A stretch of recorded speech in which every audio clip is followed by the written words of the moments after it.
بسم اللہ الرحمن الرحیم۔ سین سٹوری کے دیکھنے والوں کو خوش آمدید۔ دوستو، اگر آپ نے ہمارے چینل سین سٹوری کو سبسکرائب نہیں کیا تو سبسکرائب کر لیں۔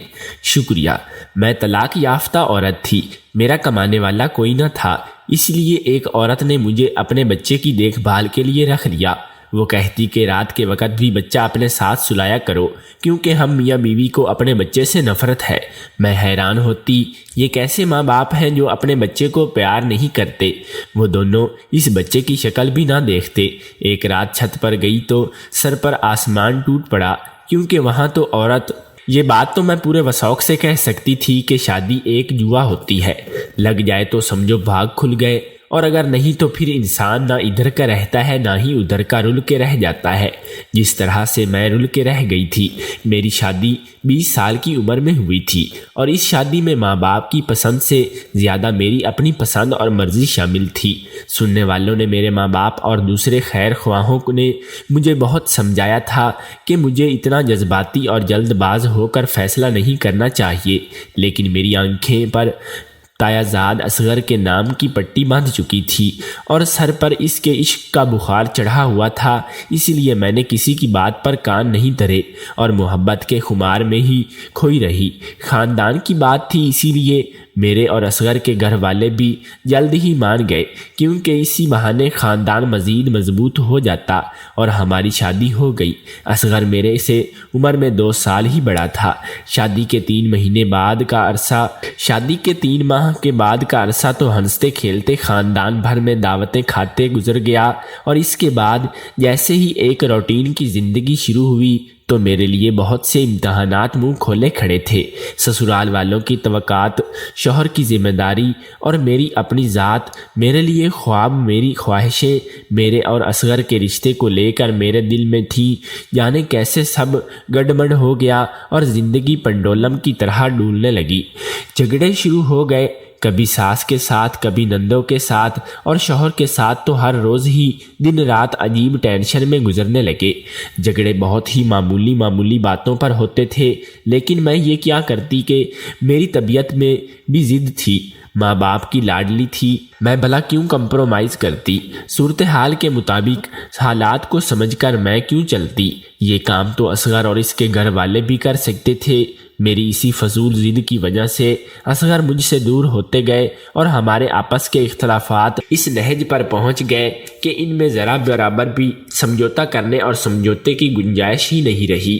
کہاں ایسا وقت تھا کہ مجھے اصغر کے بغیر جینا محال لگتا تھا، اور میں اس کے بغیر زندگی کا تصور بھی نہیں کر سکتی تھی، اور کہاں ایسا وقت آیا کہ اصغر نے مجھے چھوڑ دیا۔ اس نے مجھے طلاق دے دی تھی، اور میں شادی کے 1 سال بعد ہی طلاق یافتہ ہو گئی تھی۔ اجڑی ہوئی جب والدین کے گھر پر آئی تو وہاں پر مجھے تسلی کے 2 بولوں سے زیادہ طعنے اور تشنیع ملی۔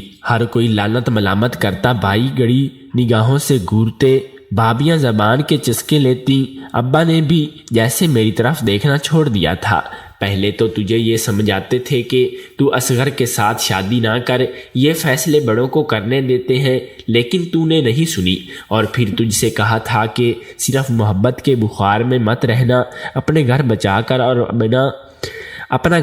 کر اور بنا کر رکھنا، لیکن تو ہر معاملے میں ہی عقل کی کھوٹی نکلی۔ صرف ماں تھی جو بات کرتی تھی، اور جب بھی بات کرتی تھی ایک یہی احساس دلاتی رہتی تھی کہ کیسے میں نے اپنے ہاتھوں سے خود کو خود ہی برباد کیا ہے۔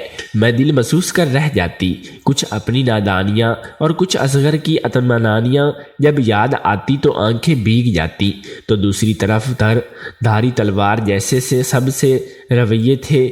میں جلد ہی تھک گئی، اور اپنے سسرال میں رہتے ہوئے تو میں صورتحال کو سمجھ کر فیصلے نہیں کر سکی تھی، اسی لیے تو اجڑ کر بیٹھ گئی تھی۔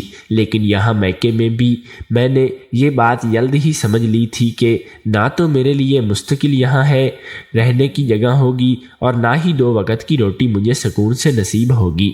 اور ایسا ہی ہوا تھا۔ اماں ابا نے ایک دوسرے کے آگے پیچھے جب اپنی آنکھیں ہمیشہ کے لیے بند کر لیں تو پھر بھائیوں اور بھابھیوں کے لیے میرا بار برداشت کرنا بھی مشکل ہونے لگا۔ ان کی یہ تنگ طرفی میرا دم گھٹنے لگی تھی، اسی لیے میں نے ایک رات گھر چھوڑنے کا فیصلہ کیا۔ اب کچھ بھی ہو جاتا، میں اپنا پیٹ خود پالنا تھا۔ میں نے ہمت کی اور کام تلاش کرنے لگی۔ مجھے کسی ایسی جگہ کام کرنا تھا جہاں مجھے رہائش بھی مل جائے۔ میں نے لگاتار تلاش جاری رکھی اور میری یہ تلاش جلد ہی رنگ لے آئی۔ اخبار پر ایک چھوٹے بچے کی آیا کے لیے اشتہار تھا۔ انہیں ایسی ملازمہ چاہیے تھی جو 24 گھنٹے کی ڈیوٹی دے سکے، اور مجھے بھی ایسی ہی نوکری کی تلاش تھی۔ اس کے لیے مجھے دوسرے شہر جانا تھا۔ میں نے ایک رات چپکے سے تیاری کی اور اوپر اللہ کا نام لے کر بس میں سوار ہو گئی۔ دل میں خدشہ بھی تھا کہ کہیں مجھ سے پہلے ہی کسی اور کو کام نہ مل جائے، لیکن اس خدشے کے ساتھ میں نے دعا اور یقین کو بھی دل میں مضبوطی سے جمائے رکھا تھا اور مطلوبہ پتہ کے پہنچ گئی۔ جب میں نے خود کو بدلنے کا اور اپنی زندگی ایک الگ طریقے سے جینے کا فیصلہ کر لیا تھا تو اب قسمت بھی میرا ساتھ دے رہی تھی۔ مجھے فوراً ہی کام پر رکھ لیا گیا۔ میں نے خدا کا شکر ادا کیا اور اس معصوم سے بچے کو گود میں اٹھا لیا جس کی مجھے دیکھ بھال کرنی تھی۔ معصوم سا بچہ اپنی پوری آنکھیں کھولے مجھے دیکھ رہا تھا۔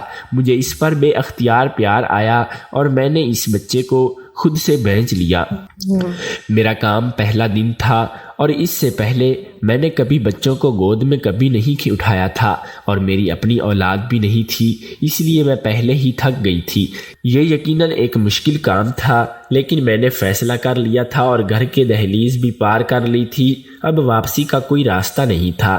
جیسے جیسے بچے کو بہلاتے ہیں، میں نے دن گزار اور رات ہوتے ہی بچے کو اس کی ماں کے پاس چھوڑنے کی عرض سے گئی تو اس بچے کی ماں کی بات سن کر حیرت کے مارے میرا منہ کھل گیا۔ وہ کہہ رہی تھی کہ تم بچے کو اپنے ساتھ ہی سلاؤ، لیکن بی بی جی، اتنے چھوٹے بچے تو رات کو ماں کے بغیر بالکل نہیں سوتے۔ میں نے ہمت کر کے کہہ دیا، لیکن اس مالکن نے مجھے ایسی کڑی نظروں سے گھورا کہ میں مزید کچھ کہنے کی ہمت ہی نہ کر سکی۔ اپنے آپ ہی میری زبان پر تالا لگ گیا تھا اور میں بچے کو اٹھائے اپنے سرونٹ کوارٹر میں آ گئی۔ اب مجھے سمجھ میں آیا تھا کہ اشتہار میں یہ کیوں لکھا تھا کہ 24 گھنٹے کا کام ہوگا اور رہائش بھی دی جائے گی۔ مجھے پہلے دن ہی یہ اندازہ بہت ہی اچھے سے ہو گیا تھا کہ بے شک تانوں اور تشنیع میں میری جان چھوٹ چکی ہے، لیکن اب میں محنت و مشقت کی چکی میں پسنے والی ہوں، اور اس سب کے لیے میں نے خود کو ذہنی طور پر تیار کرنا شروع کر دیا۔ بچہ بہت پیارا تھا، معصوم سا۔ جب مسکراتا تو لگتا ساری دنیا کی بے فکر کھلکھلاہٹ ہی ایک یہیں پر آ گئی ہو، اور جب رونے لگتا تو آسمان سر پر اٹھا لیتا، اور روتے ہوئے بچے کو بہلانا بہت مشکل کام ہوتا تھا۔ اوپر سے اس کی ماں یعنی کہ مالکن کا رویہ بھی بہت عجیب تھا، اور مجھے اس کے رویے پر شدید حیرت تھی کہ ماں ہے۔ جب بھی بچہ رو رہا ہوتا تھا وہ چاہے پاس ہی بیٹھی ہوتی لیکن بچے کی طرف متوجہ نہیں ہوتی تھی اور نہ ہی اسے خاموش کروانے کی کوشش کرتی تھی۔ بچہ جب بھی اپنی معصوم حرکتوں سے اس اپنی جانب متوجہ کرنے کی کوشش کرتا تو دیکھ کر منہ پھیر لیتی اور کبھی یوں انجان بن جاتی کہ جیسے کچھ دیکھا ہی نہیں ہو، گویا وہ وہی تھی۔ بچے کی ماں ہونے کے باوجود بھی اس بچے کی طرف سے اندھی، بہری اور گونگی بنی ہوئی تھی، اور مزید حیرت کی بات یہ تھی کہ اس عورت کا شوہر یعنی کہ اس بچے کا باپ بھی اپنی بیوی کی طرح ہی اس بچے سے لا تعلق تھا۔ نہ تو کبھی اس نے بچے کو حال احوال پوچھا تھا اور نہ ہی کبھی خود سے نگاہ اٹھا کر اس بچے کی جانب دیکھا تھا۔ ان دونوں میاں بیوی کی خواہش یہی ہوتی تھی کہ جہاں پر وہ دونوں موجود ہوں وہاں میں بچے کو لے کر نہ جاؤں، اور ظاہر سی بات ہے کہ میں ان کی نوکرانی تھی، اسی لیے میرے لیے ان کی آنکھ کا اشارہ سمجھنا ضروری تھا اور میں سمجھتے ہوئے بچے کو لے کر وہاں سے اٹھ جاتی تھی۔ آہستہ آہستہ مجھے اس بچے سے انسیت ہونے لگی تھی اور اس کے جو کام پہلے مجھے بوجھ اور ذمہ داری لگتے تھے اب ان میں میری زندگی سما گئی تھی۔ بچہ دن بدن میرے دل میں اپنے لیے جگہ بنا رہا تھا۔ پہلی بار کے بعد سے میں نے چند ایک بار مزید بھی ایسا کرنے کی کوشش کی تھی کہ بچے کو رات کو اس کی ماں کے پاس سلایا جائے، کیونکہ مالکین کوئی نوکری نہیں کرتی تھی، سارا دن گھر پر ہی ہوتی تھی اور گھر کے دوسرے کام کاج کے لیے بھی ایک ملازمہ روز آتی تھی۔ کیونکہ مالکین کوئی نوکری نہیں کرتی تھی، سارا دن گھر پر ہی ہوتی تھی اور گھر کے دوسرے کام کاج کے لیے بھی ایک ملازمہ روز آتی تھی۔ میں حیران تھی کہ بی بی سارا دن فارغ ہوتی تھی اور پھر بھی اس نے بچے کے لیے آیا رکھ لی تھی۔ یہ کیسی ماں تھی جو اپنے بچے کو پیدا کرنے کے بعد اپنی زندگی کا ایک لمحہ بھی نہیں دے رہی تھی۔ دن میں تو سنبھالتی تھی نہیں تھی، لیکن رات میں بھی دودھ پیتے بچے کو اس طرح خود سے دور رکھنا، یہ یقیناً بچے کے ساتھ تو ظلم تھا ہی، لیکن ایک گناہ کا کام بھی تھا۔ اسی باعث میں نے غیر محسوس طریقے سے یہ کوشش کی تھی کہ بچہ رات کو اپنی ماں کے پاس ہی رہے، لیکن میری اس کوشش کو دیکھتے ہی آخر مالکن نے ایک دن زبان کھول ہی دی، اور جو کچھ اس نے کہا اسے سن کر میرے سر پر آسمان ٹوٹ پڑا۔ آخر اتنے چھوٹے بچے نے ان کا کیا بگاڑا تھا؟ سچ کہتے ہیں کہ یہ دنیا رہنے کے لائق کی جگہ بالکل بھی نہیں ہے۔ میں نے اصغر سے پیار کیا تھا اور اس کے ساتھ شادی کی بھی، تو جو کہ ناکام ہو گئی تھی، اور میرے لیے یہ دونوں باتیں اس قدر خراب ثابت ہوتی تھیں کہ میرے لیے پھر ساری زندگی لوگوں کے طعنوں اور ان کی نفرت لکھی ہوئی تھی۔ اور دوسری طرف یہ معصوم سا 2 سال کا بچہ تھا جس نے اپنی آنکھیں ابھی پوری نہیں کھولی تھی، دنیا کی اور رشتے کی جیسے کچھ خبر نہیں تھی۔ یہ لوگ اس سے بھی نفرت کر رہے تھے۔ آخر اس بچے کی ماں نے مجھے ایسا کیوں کہا تھا کہ اس کے شوہر اور ان دونوں کو اپنے اس بچے سے نفرت ہے، اس لیے میں رات میں بچے کو ان کے کمرے میں نہیں لے کر آیا کروں، بلکہ اسے اپنے پاس ہی سلایا کروں۔ اس معصوم سے بچے کے لیے میرا دل ترس اور محبت سے بھر گیا تھا، اور اس کی ماں سے مجھے عجیب بیزاری سی ہوئی تھی۔ کیسے عجیب لوگ تھے، اپنی ہی کمسن اور ناسمجھ بچے سے بلا وجہ نفرت کر رہے تھے، لیکن مجھے افسوس بھی تھا کہ اس کے علاوہ میں بچے کے لیے اور کچھ نہیں کر سکتی تھی۔ اس کی ماں کے جیسا ہی پیار دوں، اور وہ بچہ میرے لیے کل کائنات بن گیا تھا۔ مجھے اپنی ساری فکریں بھول گئی تھیں، میرے اپنے سارے غم میرے دل سے مٹ گئے تھے۔ میرا بھی اس بھری دنیا میں کوئی نہیں تھا، اور اس بچے کو تو اس کے والدین بھی دل سے نہیں اپنا رہے تھے، لیکن اب میں سوچنے لگی تھی کہ یہ بچہ میرا ہے اور میں ہی اس کی ماں ہوں۔ ہم دونوں ایک دوسرے کے ہیں، اور میں اس بچے کی ماں باپ کے اس حوالے سے احسان مند بھی تھی کہ ناپسند ہونے کے باوجود بھی انہوں نے اس بچے کو کسی یتیم خانے میں نہیں دیا تھا اور نہ ہی کسی کوڑے کے ڈھیر میں پھینکا تھا، بلکہ اس کے لیے ایک آیا رکھ لی تھی جو بچے کی دیکھ بھال بھی کر رہی تھی، اور یہ اس کا خرچ بھی برداشت کر رہے تھے اور معقول تنخواہ بھی دے رہے تھے۔ آخر کو دنیا میں بھلائی بھی کسی نہ کسی صورت میں موجود ہے، چاہے کم ہی صحیح، لیکن اس اچھائی کا تھوڑا سا وجود ہونا بھی غنیمت ہے۔ لیکن آخر ایک معصوم سے بچے سے نفرت کرنے کی وجہ کیا تھی؟ یہ سوال بھی مجھے تنگ کر رہا تھا۔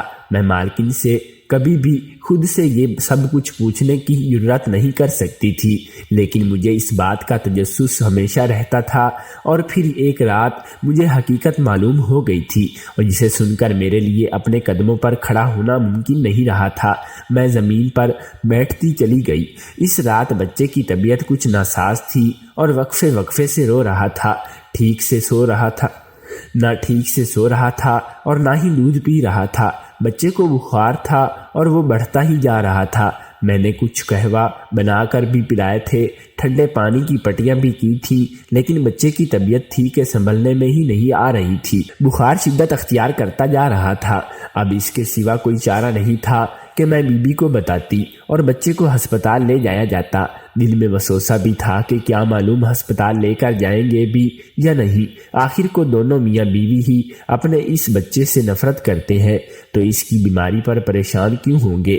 پھر خیال آیا کہ انہوں نے مجھے بھی تو بچے کی دیکھ بھال کے لیے ہی رکھا ہے، تو پھر بھلا ڈاکٹر کو کیوں نہیں دکھائے؟ بس یہی سوچ کر مالکن کے پاس چلی آئی، اور اپنے کمرے میں نہیں تھی اور چھت پر سے باتوں کی آوازیں آ رہی تھی۔ میں نے سیڑھیوں کا رخ کیا۔ مالکن یقیناً چھت پر ہی تھی اور وہ فون پر کسی سے بات کر رہی تھی۔ جیسے ہی میں نے آخری سیڑھی پر قدم رکھا، میرے سر پر آسمان آ گرا۔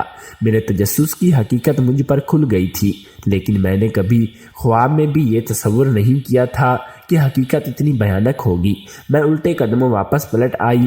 نیچے معصوم سا وہ وجود تکلیف کی شدت میں رو رہا تھا۔ اسے دیکھتی ہی میری آنکھوں سے آنسو آ گئے، میرا دل پھٹ رہا تھا۔ آگے بڑھ کر میں نے اس بچے کو سینے سے لگایا، پھر جلدی جلدی ذرا چیک کیے، اپنا پرس دیکھا اور اس میں کافی رقم تھی۔ مجھے کھانے اور رہائش کے ساتھ ساتھ مناسب تنخواہ بھی ہر مہینے ملتی تھی اور مجھے چونک کے خرچ کرنے کی نوبت نہیں آئی تھی، اس لیے اچھی خاصی رقم محفوظ تھی۔ میں نے سارے پیسے دوپٹے کے پلو سے باندھے اور ایک پرچے پر کچھ تحریر لکھی اور بچے کو اٹھا کر گھر سے باہر چلی آئی۔ میرے قدم ہسپتال کی جانب تھے۔ ہسپتال پہنچ کر میں نے ڈاکٹر سے بچے کی تفصیلی معائنہ کروایا۔ بچے کو موسمی بخار تھا۔ ڈاکٹر نے تسلی دی تھی کہ زیادہ پریشانی والی بات نہیں ہے اور ساتھ ہی کچھ دوائیں بھی لکھ دی تھی۔ میں نے ہسپتال یا ڈسپنسری سے دوائیں لی اور پھر باہر کھڑی ہو کر سوچنے لگی کہ اب اپنے قدم کس جانب بڑھاؤں۔ جذبات میں آ کر میں نے جلد بازی میں ایک قدم تو اٹھا لیا تھا، لیکن اب مجھے احساس ہو رہا تھا کہ جیسے ہی میں نے غلط فیصلہ لیا ہے۔ کچھ بھی تھا، میرے اس بچے سے کوئی خونی رشتہ نہیں تھا اور قانوناً مجھے ایسا کرنے کی ہرگز اجازت نہیں تھی۔ کچھ لمحے یوں ہی کشمکش میں گزر گئے اور پھر جب بچے نے بھوک کے احساس سے رونا شروع کیا تو میرے قدم خود بخود مالکن کے گھر کی جانب اٹھنے لگے۔ گھر پہنچ کر جیسے ہی میں نے اپنے کمرے میں داخل ہوئی، وہاں مالکن کو کھڑا دیکھ کر میرے قدم لڑکھڑا گئے۔ مالکن نے وہ پرچہ پڑھ لیا تھا اور اب مالکن مجھے کڑی نگاہوں سے گھور رہی تھی۔ میں نے اپنا سر جھکا لیا تھا۔ اب یقیناً مالکن مجھے نوکری سے نکالنے والی تھی اور مجھے اس بچے کو چھوڑ کر جانا ہی پڑتا۔ مجھے اپنی جلد بازی پر افسوس ہونے لگا۔ آخر مجھے کیا ضرورت تھی کہ یہ سب لکھنے کی؟ میں دل ہی دل میں خود کو ملامت کرنے لگی تھی کہ اچانک سے مالکن کی آواز میرے کانوں میں پڑی۔ جو کچھ اس مالکن نے کہا، اسے سن کر میری آنکھیں پھٹی کی پھٹی رہ گئی تھی۔ تمہیں یہ سب کیسے معلوم ہوا؟ مالکن نے مجھ سے سوال کیا تھا۔ میں تھر تھر کانپ رہی تھی۔ مجھ میں کھڑے ہونے کی ہمت نہیں تھی، اس لیے میں بچے کو گود میں لیے زمین پر بیٹھ گئی۔ پھر بولنے لگی، ابھی 2 گھنٹے پہلے میں نے یہ بات آپ کے منہ سے سنی تھی۔ مالکن نے دھیمے لہجے میں جواب دیا تھا، جب آپ فون پر بات کر رہی تھی تب میں آپ کو بچے کی طبیعت کا بتانے چھت پر گئی تھی۔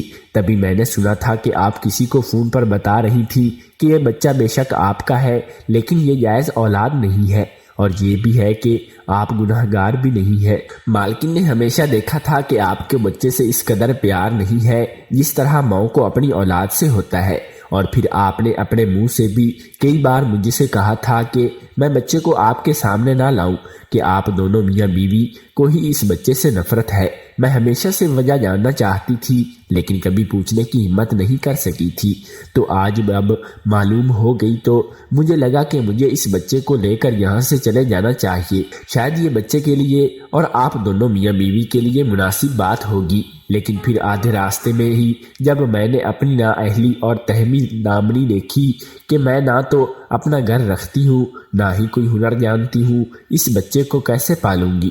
یہ سوچ کر میں واپس یہیں لے آئی اور سوچا کہ آتے ہی یہ خط جسے میں نے سچ مچ لکھا ہے، مجھے اصل بات معلوم ہو گئی ہے، یہاں سے اٹھا کر پھاڑ دوں گی، لیکن اسے آپ نے پہلے ہی پڑھ لیا ہے۔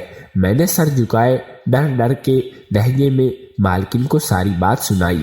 مالکن نے میری ساری بات سننے کے بعد کچھ دیر تو سر جھکائے بیٹھی رہی، اس کی آنکھوں سے آنسو بہہ رہے تھے۔ پھر وہ بولی، ابھی تمہیں آدھی حقیقت معلوم ہے، میں تمہیں ساری بات بتاتی ہوں اور پھر تم وعدہ کرو کہ جیسا میں کہوں گی ویسا ہی کرو گی۔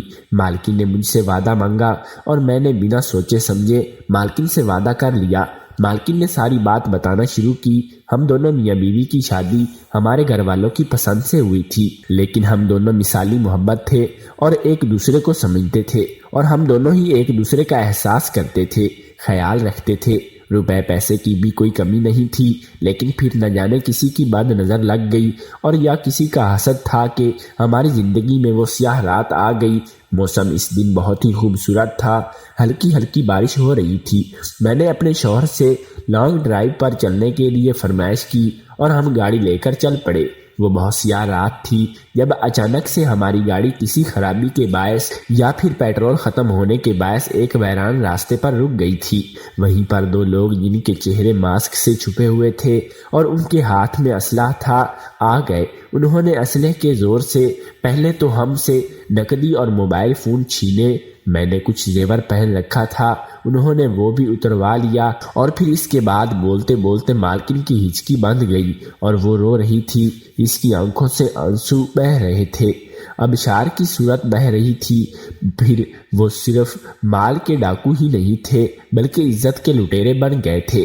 میرے شوہر کے سامنے ہی انہوں نے مجھے اسلحے کے زور پر زیادتی کا نشانہ بنایا اور فرار ہو گئے۔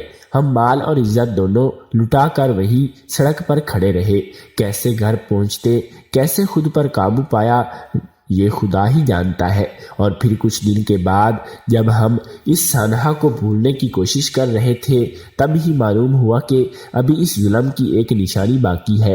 خاندان بھر کو یہی بات معلوم تھی کہ یہ میرے شوہر کا بچہ ہے، لیکن جب میں نے ٹیسٹ کروائے تب ہم پر یہ جان لیوا حقیقت کھل رہی تھی کہ میرے شوہر بانج تھے اور یہ بچہ انہی ڈاکوؤں کا تھا۔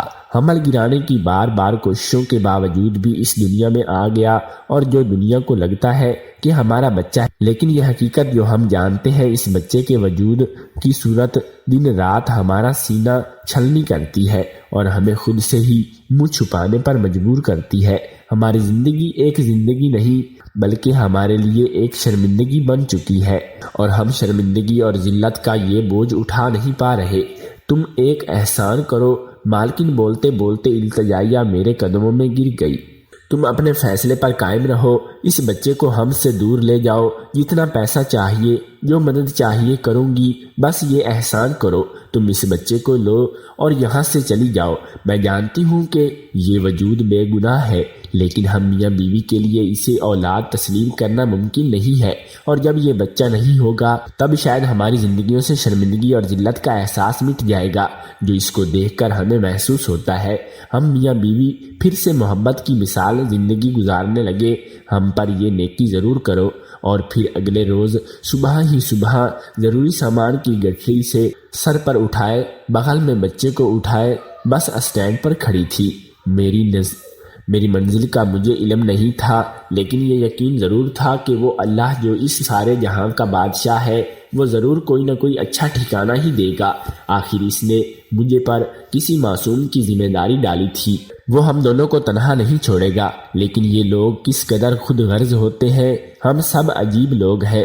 کوئی ہمارے لیے خود غرض ہوتا ہے اور ہم بھی بدلے میں کسی دوسرے کے لیے سفاک بن جاتے ہیں، لیکن میرا رب رحیم و کریم وہ سب کے لیے راستے نکالتا ہے۔ جس طرح اس بچے کے لیے مجھے چن لیا تھا، اسی طرح شاید مالکن کی زندگی بھی اچھی ہو جائے گی۔ میں یہی سوچ رہی تھی کیونکہ مالکن بھی اپنی مرضی سے خود غرض نہیں ہو رہی تھی، اسے تقدیر اس دھارے پر لائی تھی۔ آپ کا کیا خیال ہے؟ کیا بچے کو مالکن اور اس کے شوہر کی زندگی سے دور لے جانے کا فیصلہ درست ہے؟ کامنٹ کر کے ضرور بتائیے گا۔